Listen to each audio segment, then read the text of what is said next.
Welcome everyone. As you can see, my name is Tom. I'm very, very fortunate to be heading the rugby programme at the Henley College, which is the entry point of the Ealing Trailfinders Academy. So the academy starts at the Henley College as an under 18, where you would study A levels or BTECs, vocational courses. I'm not sure what the equivalent is in Canada, but it would be your top end of high school, I guess, would be the translation. And then academy runs from Henley and up to Brunel University and into the first team. So there'll be a slide which I'll present on this a little bit more, but this is where we believe our programme would be a little bit more unique from a point of view. It runs alongside education. So aspiring to be a professional rugby player is getting tougher and tougher. So having a career and qualifications to fall back on to support your life outside of rugby are, if not more important, certainly equally as important. So we run the under 18s program at Henley, with the opportunity then where you could continue your study in the UK at Brunel University to study a degree and then masters, or just a masters if you've already studied a degree elsewhere. Then obviously the aim is for guys and girls to transition from the Henley College into the Brunel programme, from the Brunel programme into the first team programme at Ealing. There's already 7 students that are at Brunel in their first or second year training with the first team squad. So they've taken them, so they're out of the academy now, but still studying their degree. So they're part of the first team squad, getting a degree and supporting kind of both lives as a professional athlete and as a career in whatever their career choice may be. So Tom, before you may have this in your presentation, but for some of our parents, who Ealing are, where they sit in terms of the professional structure in England might be new. Maybe you could just briefly touch on, what the professional clubs set up in terms of pathways. Yeah, so traditionally the academies would run from under 13, so 13 years of age up until 16.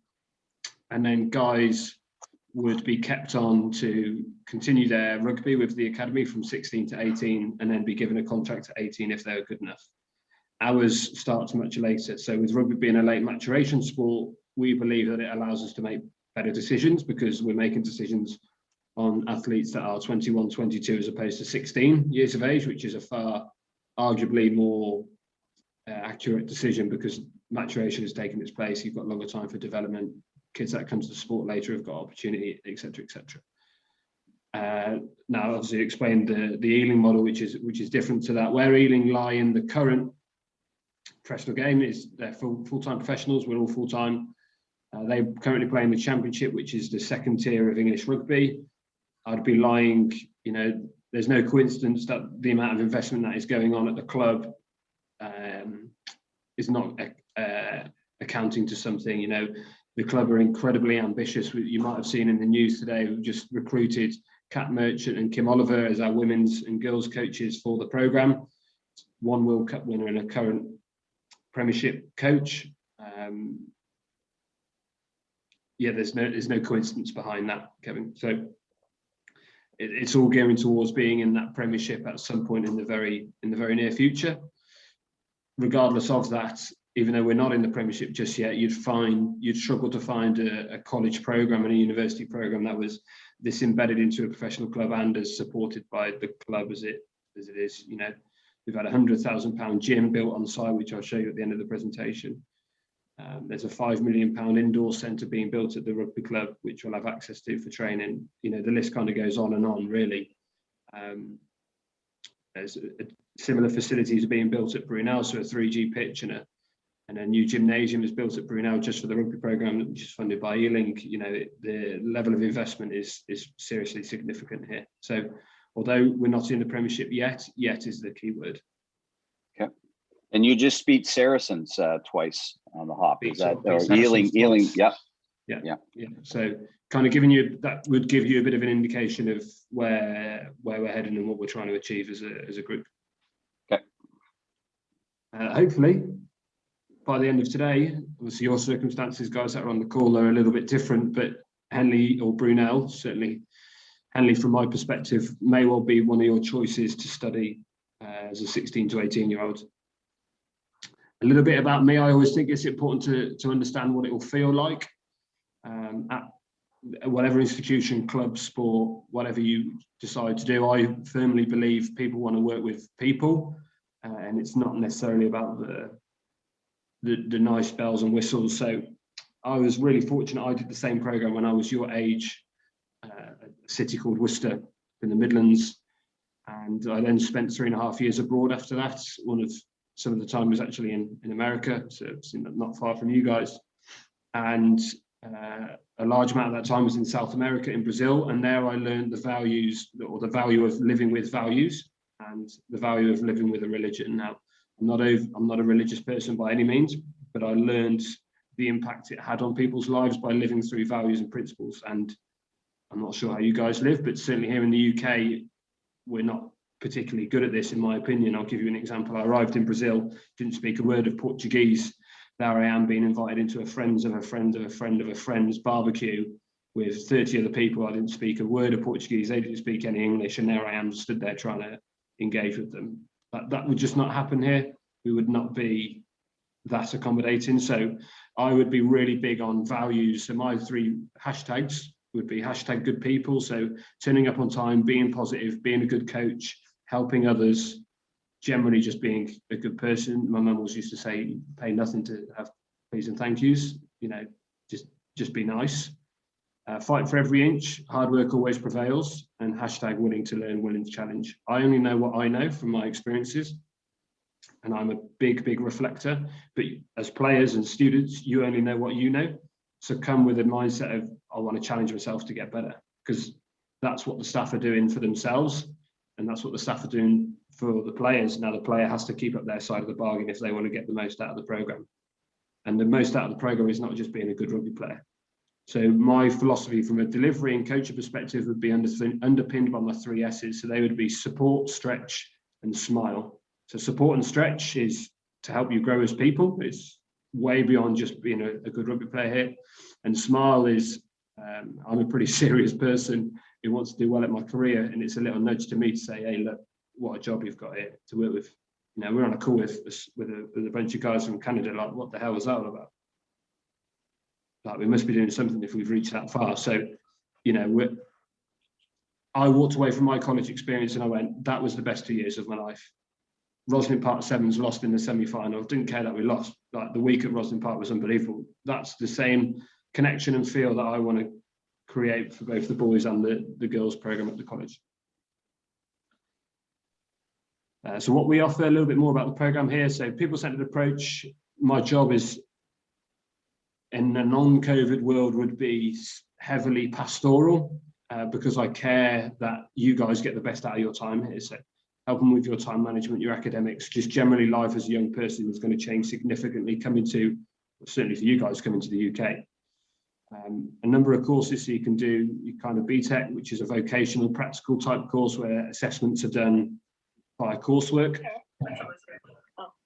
Or you can do the traditional A-level route, which would be a combination of examination and coursework type assessment.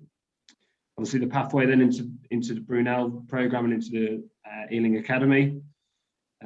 And essentially, you'll train as a professional for the next 2 years if this is your choice. And obviously, for you guys, we're going to have to accommodate you as well. More on the rugby program. So competing in the top leagues in the country for both boys and girls. Opportunity to be with Ealing, as I said, full-time professional. You'll have some pretty cool coaches to engage with. A new gym, which I'll show you at the end. You've got full-time strength and conditioning and medical support. 50% sure my mom does too. She just doesn't tell any of us. Okay, we'll just mute. If you're on the call, we'll try and mute yourself. Yeah. Great. Sorry, Tom, off we go. That's right. And then, video analysis. Every session and every game gets filmed, and I'll give you a bit of an overview on that. And then a Thursday afternoon at the minute is a education afternoon. So that would be where nutrition kind of workshops get held, recovery workshops, rehab workshops, prehab workshops, We've had charities come in during that time as well. So we've had Brave Minds, who are a men's mental health charity, who are rugby people. And we've also had Oddballs, which are a testicular cancer charity, come in to speak to the students about checking themselves. So we want to make sure that Thursday afternoon slot where they have rugby is where we actually look at the holistic stuff that is arguably more important than just chucking a ball around. But that is the time where we help you become good young people. And actually, you going off into society and making a greater impact is far more important to us than, you know, all the fluffy, nice rugby stuff. You know. So a little bit about me. I was really fortunate to spend 3.5 years abroad. Came back to the UK after being in America and worked for the RFU, so England Rugby, and also been with London Irish. Colin is in the middle, is our S&C coach. He's been with Bath first team, so he's worked with guys that played for England on Saturday. Really blessed to have him. To be honest, he is about as world class as you're going to get as an under-18 programme. Seriously hard work and incredible attention to detail for his job. Max was in the academy when he was younger and has since graduated into a coaching role and has also spent some time abroad. There's some cool experiences from the three of us.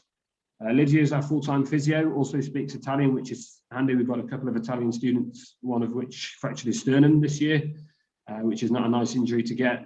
So having her speaking Italian when he was swearing and all sorts of funny words was pretty useful.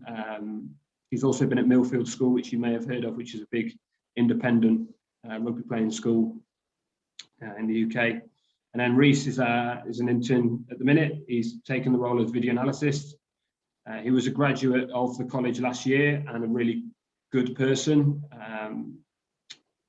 and is kind of a really good gauge for us on how hard or how much we're pushing players, because he was in their shoes in the last, you know, kind of 2 or 3 years ago, and kind of demonstrates our commitment to helping our students. So he didn't want to go and do the university route. He wanted to stay in employment, particularly rugby. Right, he was a good person, did everything that we asked, brings great enthusiasm to the group. Let's keep hold of him. And if you were to join the academy on a Monday night, so the under-18s program, you'll be coached by Craig Hampson and DJ. So Hampo's won the premiership with Wasps, so pretty kind of experienced guy there. And DJ is also now coaching with the academy full-time and playing, and originally from Munster. So the opportunity to be coached by 2 professionals is cool. And for the female program, the girls program, as I said, we've got Kim Oliver and Kat Merchant, so 2 England players, and one of which won the World Cup, and now leading that program as of today. So it's pretty cool on that front too. This is what a schedule would look like. So when you join the program, you'll choose 3 A levels or a BTEC level 3 qualification, which is 3 subjects. I'm trying to translate it as much as I can, so if anyone wants to lend a hand, they can. But effectively, rugby will be your 4th A level, your 4th subject of choice. And rugby is on a Monday morning, Monday afternoon, Thursday afternoon, and Friday morning. So you've got 4 slots for rugby. All of the other time is where you get your academics in. Now, so just as a translation, so for those Canadian students and families, A levels are the stream to go to the university, pathway. So whether it's engineering or finance, history, English, etc. The other pathway potentially leads to a trade route, correct? So electrician, someone in the building trades, any number of different trades. Is that correct? Yes, there's certainly the first one is both would be a route to university. Okay. With the vocational courses, we actually don't offer the ones that you're referencing there about the building trade would be apprenticeships. So you'd learn on the job and go to college. Here you'd be full-time at college. So your vocational courses that we run, you could do a science vocational course called Triple Science. You can do health and social care. You could do photography. You could do sports science, you could do sports coaching and fitness instructing, you could do a number of courses. But the important thing is that it's coursework and kind of practical based assessments as opposed to examinations. That's the key difference. Okay, thank you. So as I said, you'll have the 4 rugby slots, which are Monday morning, Monday afternoon, Thursday afternoon, and Friday morning. Wednesday, we always have a half day for extracurricular activities, so in this case, rugby, so hence the session on a Wednesday. All of the other time around those slots are when you will be in lessons and or supported with additional sessions of rugby. So on a Wednesday, A-level students don't have any lessons. So that allows us to do some extra sessions on a Wednesday for students that are, one, keeping up with their academic work and are on top of it and are doing really well and kind of meeting the objectives that they set themselves, and they can cope with the training load. So it's all well and good training lots, but if the body can't cope with it, then it's pointless because you're just going to create injuries. So if those two things are kind of being consistently met, players get the additional opportunity to train slightly more specifically. So it might be their work-ons will be around their speed and power. So there'll be a speed and power session on a Wednesday. There'll be extra skill sessions on a Wednesday for players that would have the opportunity to develop and earn the opportunity. The same on a Monday. The guys that do the BTEC sport, the vocational sport course, don't have lessons on a Monday. So that allows us to fill out the Mondays a little bit more with additional sessions for players that are keeping on top of their coursework and are able to cope with the training increase. And you'll also see there's 3 morning sessions at 7 o'clock before college starts. So what happens is the boys and the girls will get bused to and from where they stay, so that you might choose to stay with a host family or in kind of a university style accommodation with a teacher on site. You'll then get bused to college, you'll train, you'll study, you'll get bused back. Okay. I'll reference the accommodation a little bit more at the end. This is an introduction to our strength and conditioning. So these would be the foundations of the house. If you build a house on poor foundations, shock, it falls down. Exactly the same principle with developing young athletes. You have to be robust and move well enough in order to progress. So we would use the phrase earn the right. So functional movement would be things like pull up, squat, press up, core stability, single leg squats, stuff like that, where it's just kind of almost body weight. And body composition, we're looking for lean athletic players essentially. Once functional movement is robust enough to progress, you then earn the right to add endurance, strength, power, speed, and agility, but only until your foundations are strong enough you progress in the program. If you need to stay longer building your foundations, you stay longer building your foundations. The easy thing would be to go, right, get a bar, back squat straight away. That will give us results with a flick of a switch. 2-3 weeks would start seeing strength increase. However, over a longer period of time, it's just going to break your body.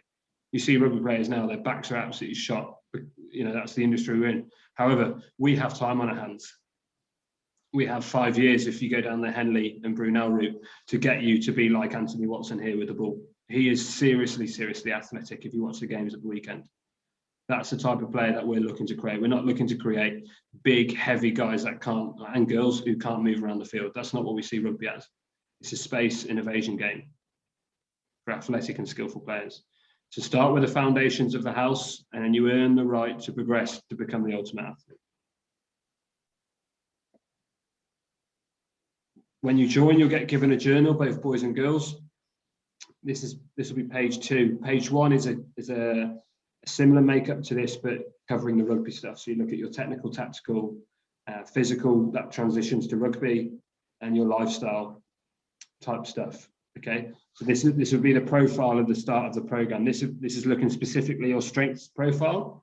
You'll see here the components that I mentioned a second ago with the test that they'll use, and then the scores that they got in relation to that test for this individual.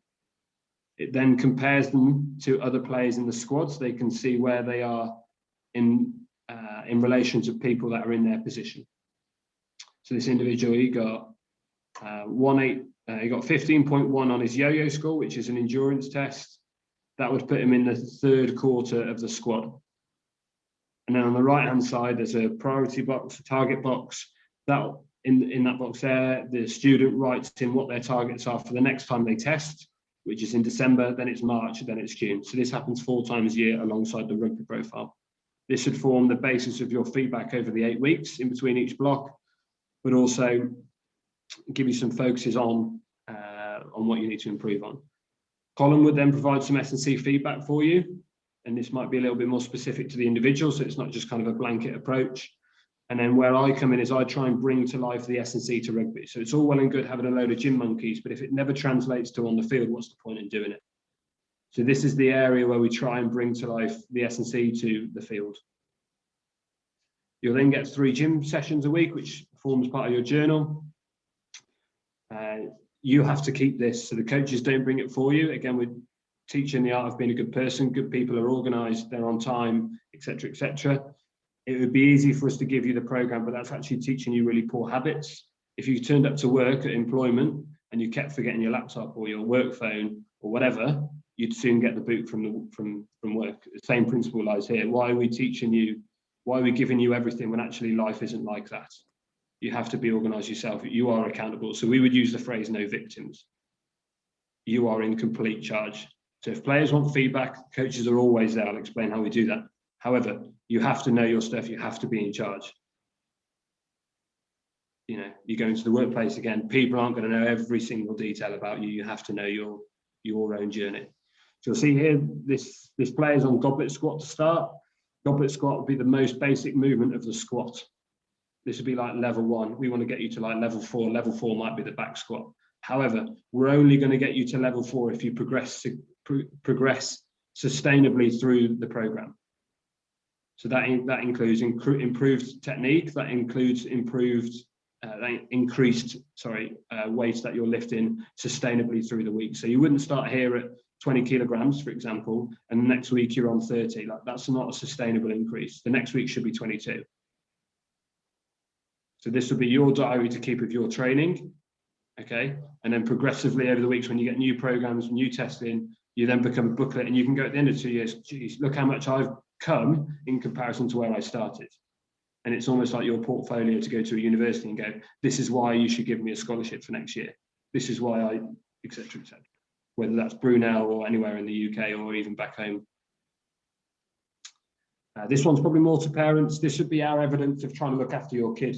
Okay, so we would, from a physical perspective, so we would deliberately plan the week to make sure we don't get overload injuries. Now, injuries are going to happen. We know that. We're in a sport where it is. However, we can mitigate a lot of them. So you'll see here we've planned for 5 weeks, starting at 1605, and at week 4 being 1965, and then dropping down to 1380. That is a score taken from each week. That is worked out by your volume of training, which is the time, and the intensity, so how hard you plan for it to be. So, for example, if you want it to be a really hard session, we would coach a little bit less and let the game play more, because it means the ball is in play more. So they get a bigger hit on endurance and speed. However, if we want it to be a lower intensity session, which we pre-plan, we know we will coach a little bit more, and we'll set games that have maybe smaller depth so they don't run as far, etc., etc. So what happens is we then progressively increase the load over 3 or 4 weeks and then drop it down. So we don't have a complete rest week. We just deload slightly to give the body a chance to recover and kind of not break. So the body's like a ticking time bomb. It won't break straight away, but over a number of weeks, it will go, bam, ouch, I'm done. Okay. And then what happens is when we go to week 6, we start at 1720. So we start where we were on week 2 of that block, if that makes sense. And then when you get to week 10, week 11, we'll be starting at whatever week 2 was on week 7, which will be around 1825. So you progressively increase the load so the body can get used to it, decrease the rest, increase, decrease, and slowly it should be heading upwards. So the ideal threshold is around 2,200. If, you know, full-time athletes should be able to cope with that.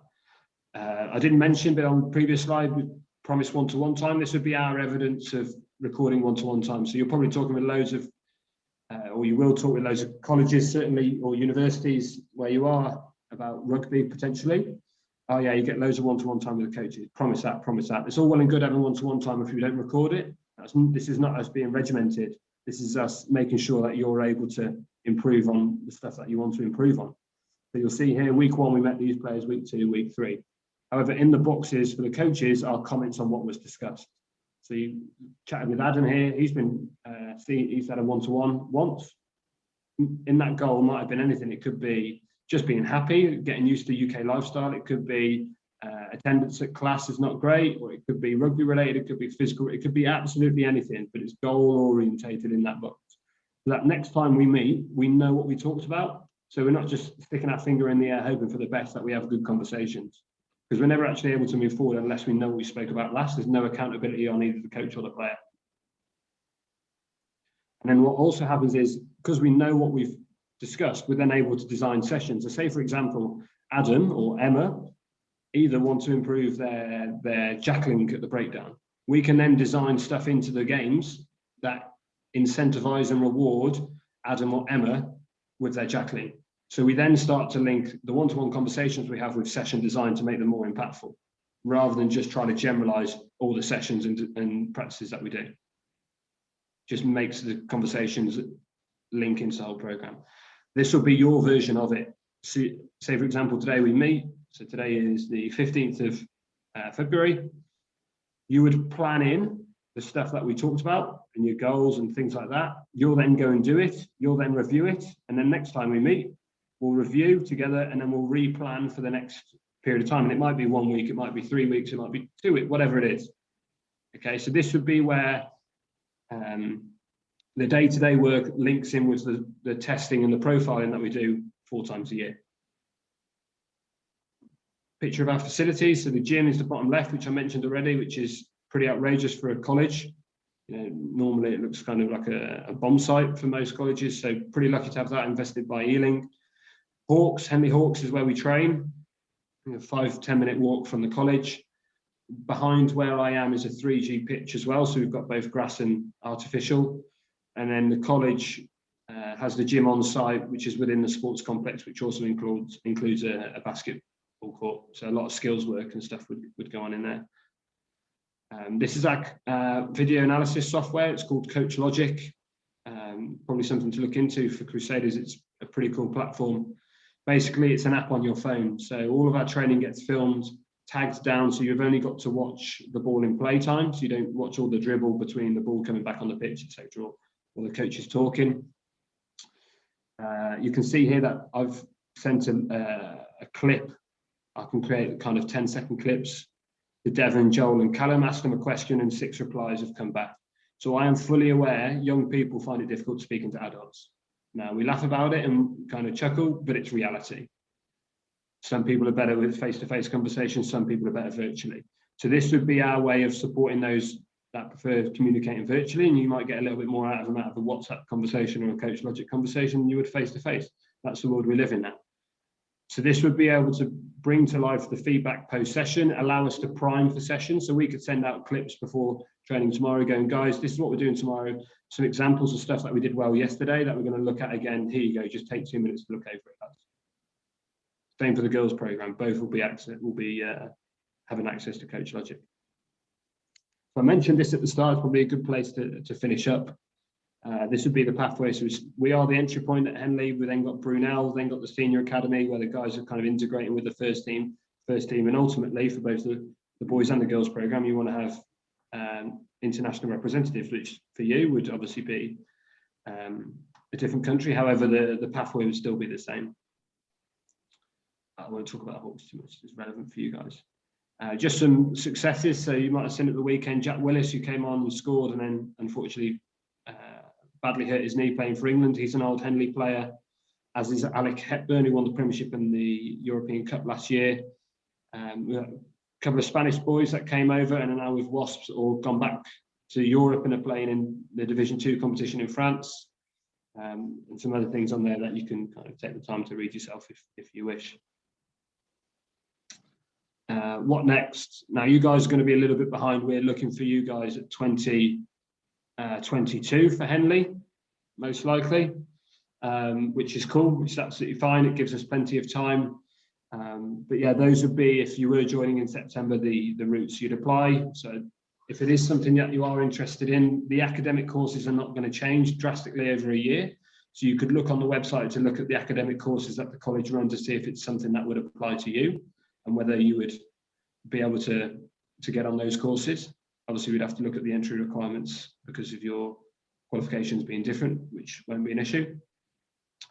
We'll then confirm places. If we can fast forward 12 months, Obviously, you couldn't probably come over for some holiday training, but I know we have spoken already to see what we can do in replacement to that, to kind of have access to some players that's film, or we come over, or we find a way of working that out. And then obviously for you guys, for sure, we'd be needing to confirm some route, some form of accommodation, whether that's with a host family or in the halls of residency, staying with other students. So that's kind of me for that. I'm happy to take questions and then discuss some stuff in a bit more detail. So if anyone has any questions, please unmute yourself and ask away.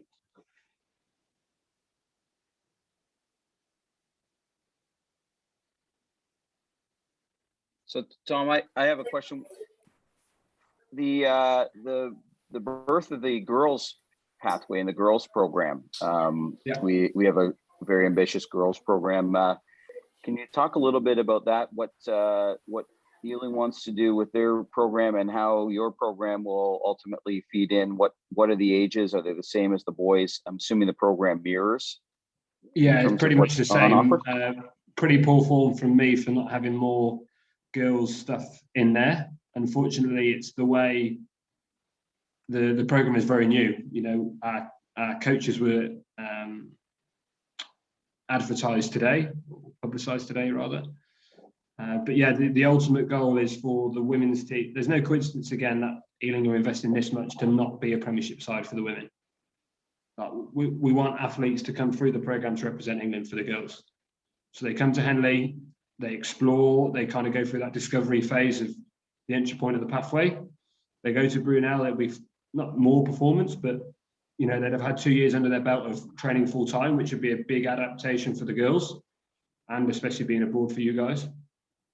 But ultimately, the pathway is exactly the same. For Brunel, they currently run a program. It's just going to shift from kind of going from a recreational program to a performance program now that Kim and Kat are in place. We haven't got a program at the minute. We have 47 players interested for September. We did a bit of a CV collation in the last couple of weeks, and we look very, very strong. So we're really confident on where that's going. And ultimately, you know, we want to be the best program in the country. Now, best program doesn't necessarily mean winning every game on a Wednesday afternoon. Best means, you know, you're developing young people in a way that's almost unmeasurable. You like that? I've got a question. What's the age requirement for the Henley College? Would you have to be, assuming 16, right, after GCSEs equivalent? Yeah, it's 16 to 18, Gavin, yeah. Yeah. Sorry, it's 16 to 19. Yeah. I just had a quick question in terms of, I guess, the application process. Is there a physical skills testing, or presumably you want to see the athletes before you're offering any places? And then secondly, you know, I'm assuming there's a cost associated with this program, both in terms of the actual academics and the residence and, you know, living allowance and stuff like that. Yeah. So Ricky, on the first question, it's something that we've discussed with the guys on how we get access to see the players, because you're right, we'd need to see the player before we offer them a place. So it's just completely irresponsible of us to not do that. But also flying across the world to do a trial is also asking a fair lot. So we find a way between the club and the college to share some footage. I mentioned to Kevin before, you know, I'd quite enjoy probably a holiday soon. So there's a way of spending 2 weeks and marrying that up with watching some games. You know, that's something I'd maybe have a conversation with the guys around. And then around the costings. Now, academically, it's free. It won't cost you a penny other than kind of the school resources of books and, you know, stuff like that. The accommodation is a cost. So for halls of residency, it's £80 a week. Now, bear in mind the currency change. I don't know how it's going to affect you guys, but £80 a week for all the academic weeks of the year is £3,200, which is what you're paying for. You then add food on top of that, which you're probably then looking around kind of 4,200 to 4,500. Yeah. And you then have to pay for a couple of flights or 4 flights if you're coming back at the end of terms and stuff. So that's yeah, your major cost for you guys would be your accommodation and travel. Now, when you're looking at the students coming in, are you looking to fulfill a roster of positions or just athletes? Like if you ended up with a team full of fullbacks, would that be? Yeah, Ricky, you're bang on. It's that last point. So my job is talent development. My job isn't to win games on a Wednesday. So if that means we've got 15 really competent fullbacks, then we've got 15 really competent fullbacks. Same as if we had 15 front row. Well, great. If they can all catch pass and do all the things that we want front rows to do, let's get them in. If they can't, they can't. We're not here to win games of rugby on a Wednesday. We're here to develop young players and young people. So the positions don't really matter that much. Okay, that actually was going to be another point. I mean, we're at a stage, and because we've not really had rugby for the last couple of years, we've not been playing like proper full-on 15-a-side rugby. So kids have not developed positions. They've not specialised in it. Somebody one week could be playing second row or back row, and the next week they're playing inside centre. And so that there's no expectation then if somebody's already got themselves a position and knows what they want to play. No, Ricky, I think that's pretty cool though. The fact that they go from second row and back row to playing on the wing, like if they're skillful enough to do that, what a great opportunity for the young lad or young girl. We've got girls joining that program in September as an under-18 who've not played an under-18s game. So our under-18s goes from 16 to 18, so year 11, year 12, year 13. They've gone into year 11, lockdown came. They're going to go into year 12 in September, probably not play a game until this season. They've missed a whole year of under-18, and it's their first year in that age group. They've lost a huge year for their development. The same for the boys. We did our trials in December, and we had to do something a week after we came out of lockdown. So most kids had been in lockdown for a month, and then we're asked to perform at their very, very best in a trial. That's incredibly unfair. Incredibly unfair. So we have to learn the skill of being adaptable and trying to find a way of just navigating around, not even COVID, just like assessment of young people. Like it's doing a trial is maybe not the right thing to do. Go and see them in their context where they're really comfortable and chilled out is probably a more accurate way of doing it. Kind of bypass your question a little bit there, Ricky, but hopefully it gives you a bit of an indication of kind of where we're trying to go and the type of mindset that we'd have as a college. Yeah, no, that's great. Thanks for the answers. And for those on the call, go ahead. Yeah. Thanks.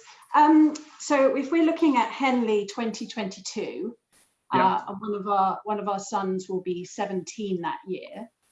Is that still an option? So that's first question. So he would join the remaining years in Henley, or the next question is, can he directly join into the Brunel program? Yeah, he could do both to that. Yeah.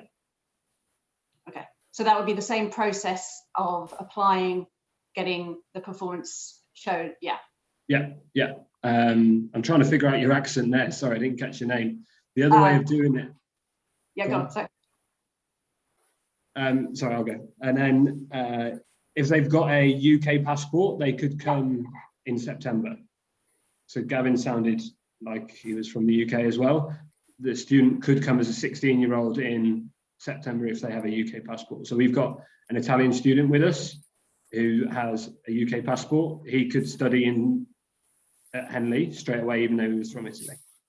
So sorry, you're saying that's 2021, like this year he could do that? That could be, yeah, because you have a UK passport. Yeah. Okay. Yes, he does. And they do, yeah. So, but if we're mentally not ready and with no vaccinations, you could wait a year, yeah. Yeah, you could wait a year. You could wait. And then if we want them to stay in Canada for their education and then just start university, then that's just the stage they enter then. Yeah, you could do your 2 years of college, your high school, whatever the system is in Canada, carry on with that as normal, as planned, and then go into the Brunel program. That would be absolutely fine. Okay, thank you. Basically, the thing I've said to all of the students in the UK, this is just an opportunity. You don't have to take it the Henley route or the Brunel route. It's just a cool opportunity to be involved with. And if it's not to be, it's not to be. Like, these things happen. So you've got to do what's right for your son or daughter. And if it's to see the 2 years out in Canada, then that's absolutely fine, and join Brunel later if it's something that you're going to look at.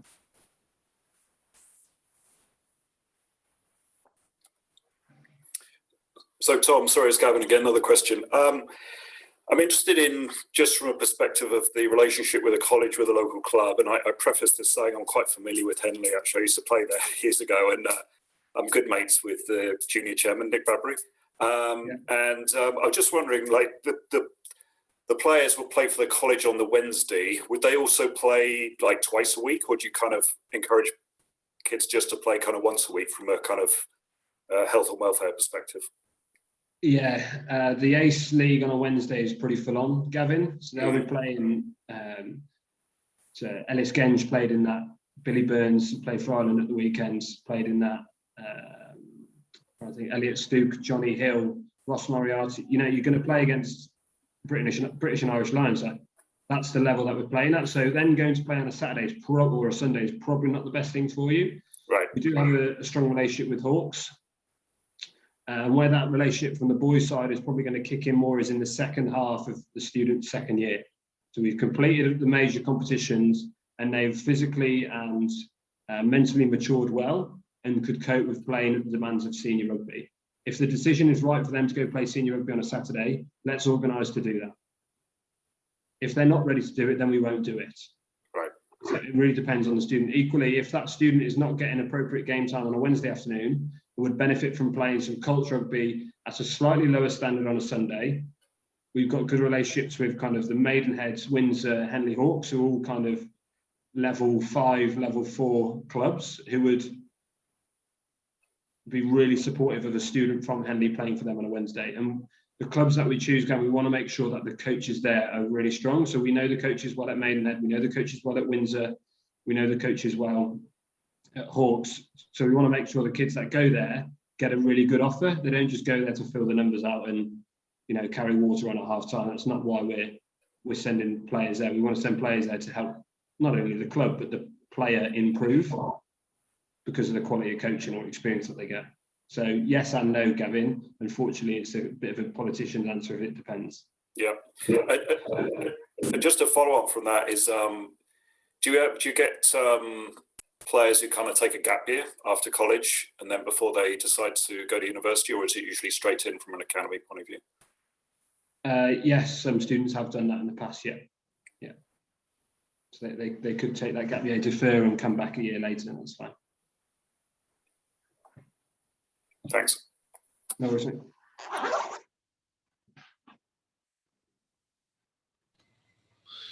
Sorry, in terms of programs like this throughout the UK, is this kind of like the gold standard, or are there other programs around? And if so, what differentiates your program from other schools? Yeah, Ricky, good question. There would be a number of these. So there'd be 14 teams in the Ace League that would be associated with the Premiership club. Having seen the Ace League in the last couple of years develop, and having been in it 9 years ago, the level of investment financially that Ealing are putting in, both staff and facility, far outweighs anyone else. Now, we all know that money doesn't buy happiness. So I'd be someone who's come through the programme and been exposed to opportunity because someone cared for me and someone took the time to know Tom, to look after Tom, and ultimately that's my responsibility now, Ricky. So I don't want to be seen as a coach who's just a conveyor belt trying to produce professional players, because the percentage that actually get there are so minute that it's actually irresponsible for us to only focus on that. I'm not saying we neglect those guys that want to be professionals. We absolutely don't. We support their aspirations, but we don't neglect the aspirations of all the other kids that just want to be good players and good people. So I think that's probably what sets us apart, is that my intentions would be far more diverse than just producing rugby players. And you then add on the Brunel opportunity, you're training to be a professional and getting a degree. Like, that's not what the other clubs offer. The other clubs would offer just the ACE programme, and then you get a contract or you don't get a contract. Here we're offering the opportunity to train full-time for 5 years if you choose Brunel, but also the opportunity to have a career at the end of it in whatever you wanted to do. I think that's probably our USP, Ricky.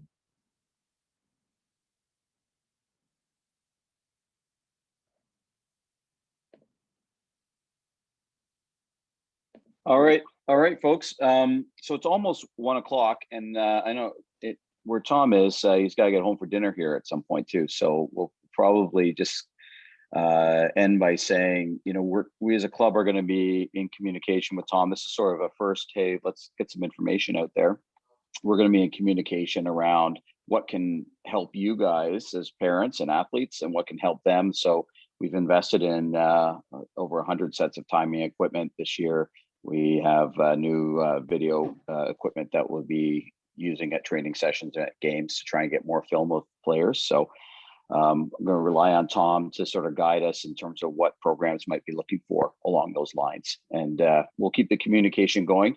If anyone wants to reach out to Tom directly, I'm assuming that's okay, Tom? Yes, yeah, absolutely. No problem at all. No problem at all. So what would be what next steps? Any questions? They can just send you an email. Would that be the best way of going forward?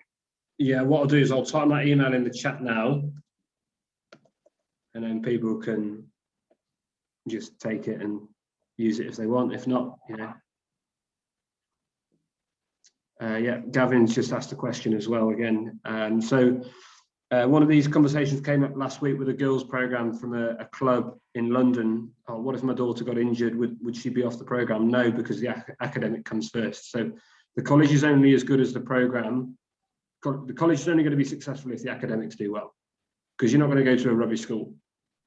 No parent is going to send their kid to a school that's massively underperforming. So if they get injured, they don't lose their place, firstly. If they get injured, Lydia is there full time, so they'll get rehab sessions with Lydia and treatment. They'll get their robustness sessions in the week, so they'll have 3 kind of fitness-based sessions to use as an opportunity to get back to rugby in better shape than when they left. If we're talking insurance, being a non-UK resident, that would be something that we'd need to explore around insurance. I don't know the answer to that. However, from a moral perspective, that's what we want to go down at the college. Nothing will be lost for the individual. We just might want to check how insurance would work if you ended up in hospital, and who picks up the cost of that, etc., etc. So I hope that helps answer your question, Gavin. And if you're a UK passport, you probably will get away with it.